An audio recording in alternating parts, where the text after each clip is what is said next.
Welcome to In the Black. I'm your host, Sterling McKinley. Our podcast celebrates successful minority entrepreneurs here in the DMV area. We share their true, inspiring stories, valuable insights, and tips on building a profitable business that stays in the black. Today, we're talking with Tyneka Pack. She's the owner and head trainer at Impact Fitness. She's on a mission to empower busy women and entrepreneurs. Forget the one size fits all plans. She crafts personalized roadmaps to health and confidence that will fit seamlessly into their already hectic life. Tanika, welcome to the program. How are you? I'm good. Thank you for having me. How are you? Great. I'm doing awesome. So let's get into it. I'm so happy to have you here. I read your bio. I was impressed. Your headshots, branding, you got it. So I said I need to Thank have her on the you. program. So, I appreciate that. first question: as the CEO of Impact Fitness, how do you create a supportive and empowering environment for women, especially those that may be new to fitness? Yes. So with me, I feel like somebody who's just getting into their fitness journey, like having that Right. community, having that support is super important. Hmm. So I knew that one of my core values is community. When I first started my business, Right. when I first started my fitness journey, I had a community. So I wanted to make sure that I had that with Hmm. Impact Fitness. So by doing that, I started off doing a lot of out of the gym community events with my clients. So we would Right. go out bowling or hiking. So just being able to have that bond outside of the gym within the sessions, with whether it's a group session, whether it's a Hmm. boot camp, all have that camaraderie each other to help each other push each other. So it's not just me saying like, give me two more reps. it's Right. Right. it's everyone else who's there to support them as well. Right. Okay. Yeah. Right. Yeah, I love that. I think that's so important having that community. And I think about now, as January 5th, everybody's new resolution is get to the gym, lose weight. But you know how that works. We all start off good, and by halfway through the month, we're all giving up. And I think a lot of it Yeah. happens because we don't have a community. We don't have a support system that's all pushing us and encouraging us. So I think Mhm. that's very important. So let's go beyond fitness. I always say that I think what we do is not what we do in a sense. So yes, you're in fitness, you're a trainer, but what do you do? What is the lasting confidence that you build? You talked about that community. So what are the things that you instill that are really beyond fitness, but also can help people down that path? So I would say um, lessons that they can take beyond the gym. Hmm. Number one is creating discipline and creating good habits. Right. Having those fitness goals, like you have to have those things. So I always tell my Hmm. clients, when I talk to them, yeah, we have your goals in mind, but like, what are you doing on a daily basis, Right. on a Right. Right. weekly Hmm. to those goals? Creating that type of habit actually helps outside of the gym. Patience. Hmm. Yeah, it's important. There is that patience, for sure. Right. I'm so sorry. Go back to your question again. No, you're doing good. So I let me was ask thinking you about this. something else. So Huh? people, to me, sometimes set goals that aren't realistic, they're untangible, they Yeah. can't achieve. So I want to lose 100 pounds this year. Is that realistic? What's a better way they can create a goal or a plan to really achieve what they're trying to do? Small steps. Small steps, So, yes. small steps. Hmm. I feel like so it's kind of like the New Year's resolution and why we Right. stop like mid-January because Hmm. we feel like we can go from 0 to 100 going from the couch to working out 5 days a week, and it's like Right. we haven't even been in the gym and who knows how long. So Hmm. I always say make sure that they are attainable, so something that you can easily attain. Right. So yes, your goal may be to lose 100 pounds, but Hmm. let's break that down into Right. more manageable goals, so that Hmm. when we hit them, like it gives us momentum and encouragement to get to the next one. Okay. So start off small. Make sure Right. that they're realistic to you. So if someone is starting their fitness journey and say, "Hey, I want Right. to lose 100 pounds," well, let's start by going 2 days a week at the gym or even 2 days. Let's start there, Right. and then you can build from there. So just making sure that is realistic with your schedule, with your like, if you know you, realistic in that aspect, and something that's healthy to attain. Right. So if somebody's says, "Oh, yeah, I wanna lose 130 pounds in, like, a month." Right. Right. Can it be done? Right. Sure. I mean, yeah, but in a Right. healthy and sustainable manner is something Right. different. Right, Just right, keep right, it. right. Yeah, I love that last thing you said, sustainable, because once again, I think we can do something, for a few weeks or in a few months, but if it's not fun, if you're leaving every day to the gym just tired and beat, you're not want to do that over and over again. So I think that's No. important too, making sure that you're actually enjoying what you do. See being some joy in that, because you need that if you're going to keep coming back to it. So you mentioned in your bio about working with women that are busy, and I'm married, so I have a wife, and Yes. she's busy. We have 2 kids. She has work demands, wife demands, all the things she has to do. So, how can someone that feels like they're overwhelmed, like they have no time to work out, find that time to work out? It's a difference of Mhm. finding the time Right. and making the time. Say that one more time. Here for the people in the back. It's the difference from Right. finding the time Exactly. versus making the time. We Hmm. always make time for things that are a priority for us. Right. And us as women, we, are taking care of 10,000 things, whether it's our career, spouses or relationships, kids, family. Like, so we have a lot of things going on, and Right. we tend to put our things on the back burner. Hmm. This is one thing, like, we have to prioritize, because if we can't pour into ourselves, then obviously we can't pour into and show up for everything Right. and everybody else. So I would say make the time. So even if it's just, oh, I can only do 3 days a week and I can probably squeeze out 30 minutes, then Right. work with what you have. I feel like women get overwhelmed because they say, "Oh, I'm busy. I can't fit in an hour or an hour and a half." Like, work with what you have Hmm. and then build from there. Work with what you have, build those habits first, and then go from there. So I think that we just over Right.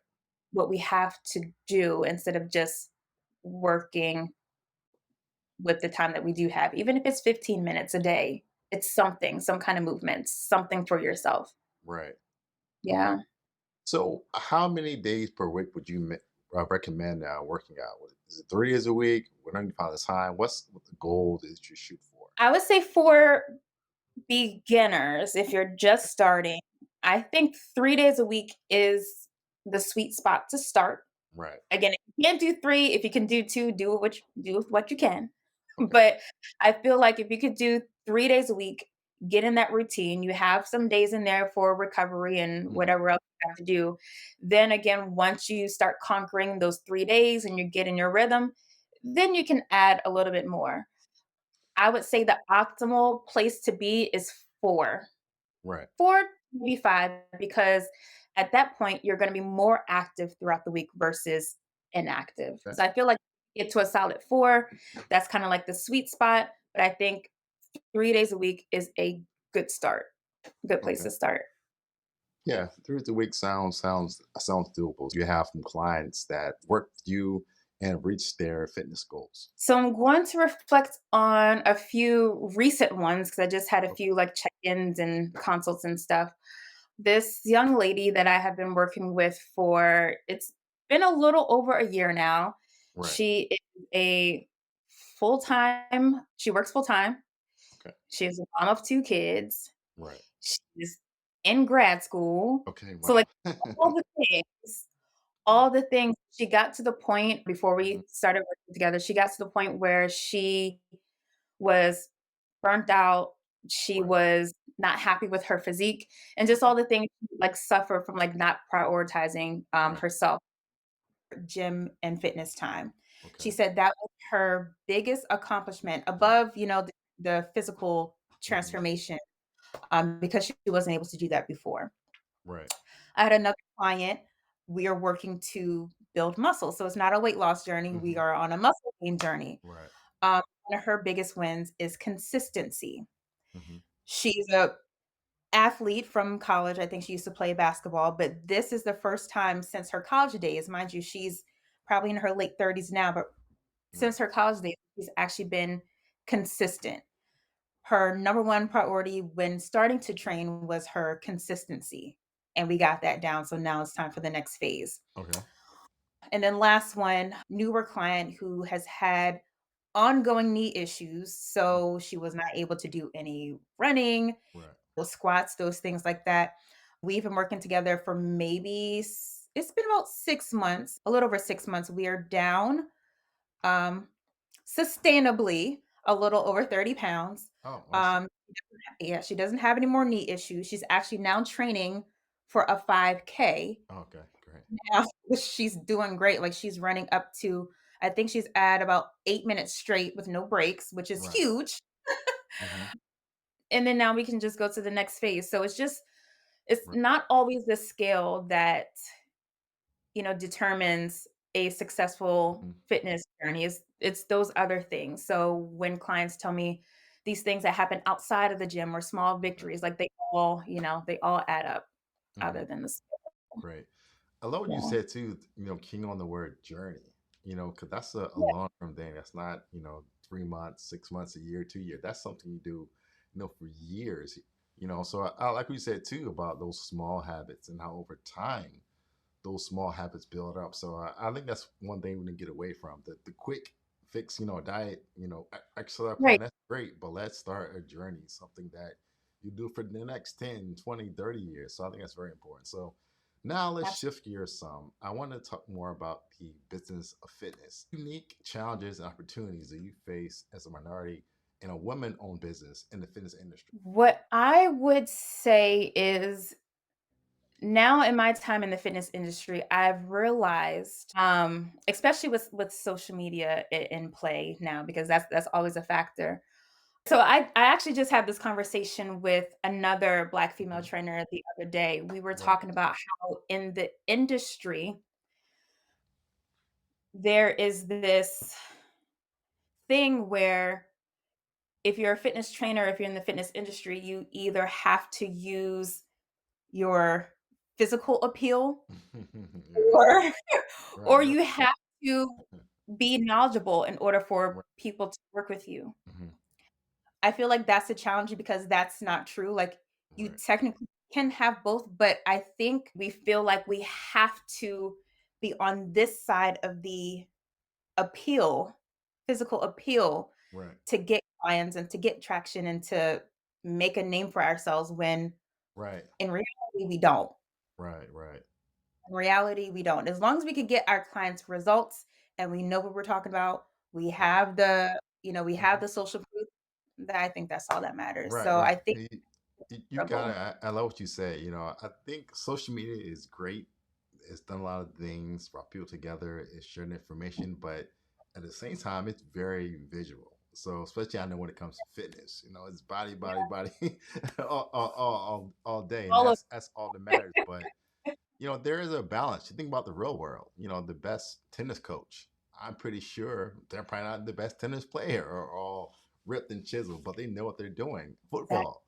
I don't know how many coaches I see that coach football that are great that are overweight, that have a large Yeah, stomach. So it's not right. about really how you look or you appear, but what you know. So I think that is really important, especially where in this Instagram world where everything is so visual. So let's kind of key on that. So with your clients, do you find yourself having to level set or kind of redirect expectations based on what they see other people doing or looking?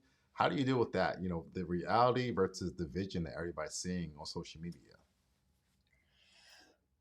I don't really have to say Okay. too much Right. because I feel like before they started training with me, they've done their research. Right. Um, on me and others as well, and I kinda set those expectations as well in their first consult, like, "Your journey is not gonna look like everyone else's," Right. and they work with me because they trust me to get Oh, them to where they need to be, so right. I have not experienced with my people, Okay. my clients that, thankfully. Right. Yeah.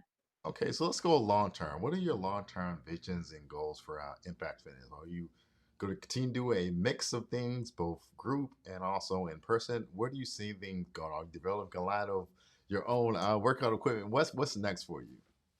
Own workout equipment. That has a in a certain degree has crossed my mind. Right. But right now, we have changed the way we do business a little bit. So we Right. are working with individuals online as well as hybrid. So we have Okay. an app now that we host all of our clients I on. saw that. Has done it's been helpful, but it's also done very well. And the online clients have been very consistent and more accountable, which I love. I love, I love, Hmm. I love. And then as of the first, we've officially expanded into corporate wellness. Oh, awesome. So, yes, so I'm very excited about that. Long time coming. So, wellness in the workplace. So, we're able to do virtual as well as in person events. So, that it is physical fitness classes, yoga classes. We have a registered dietitian as well as a mental health therapist to be able to provide this to the workplace. We help support their DEI efforts. So I'm really excited about that expansion for this year. I actually have a really, really amazing Right. team. Yeah, Yes. that's awesome. Sounds like you're expanding and growing. So your client base, are they mostly here in DMV or are you working everywhere? Mostly in the DMV. I Okay. have like a handful of clients who are not in and not in this area, but most of Right. them are. Okay. Great. Mhm.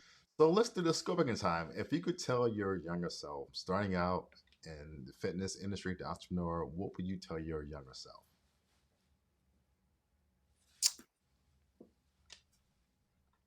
I would say be more confident in what you do and be more confident in what you know. Right. One of the things that I struggled with before this fitness journey was my confidence. Hmm.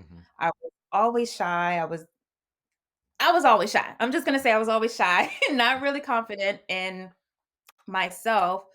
But one of the reasons I started and continued my fitness journey was because of the confidence that it gave me outside of the fitness area. So what I would tell my younger self is to just be more confident. Right. Like be confident in you, what you do, speak up and know that what you know is true, if that makes Right. sense. Don't Right. doubt yourself is what I would Right. tell my young. Awesome. Well, once again, it was great talking with you today. So tell the Thank listeners you. where they can find you and how can they contact you if they want to start some kind of fitness training or program. Yes, so you can get in contact with me on my website at www.impactfitness.com, IMPACKT.com, or shoot us an email at info@impactfitness.com as well. And impactfitness.com on all social media platforms. Okay, awesome, great. Once again, thank you for being on the podcast today. We learned so Thank much you. about how to manage things, how about to create goals that are actually reachable as well, attainable as well. So that was great. Thank you again Yeah, for being on the podcast. I appreciate it. Thank you. Thank you. So once again, to our listeners, tune in next week as we interview another successful minority entrepreneur here in DV area and learn more about the story. As always, I like to close out with this. So remember, in today's competitive business landscape, your business must embrace bold and disruptive strategies to sustain profitability and stay in the black. I'll see you next week. Bye.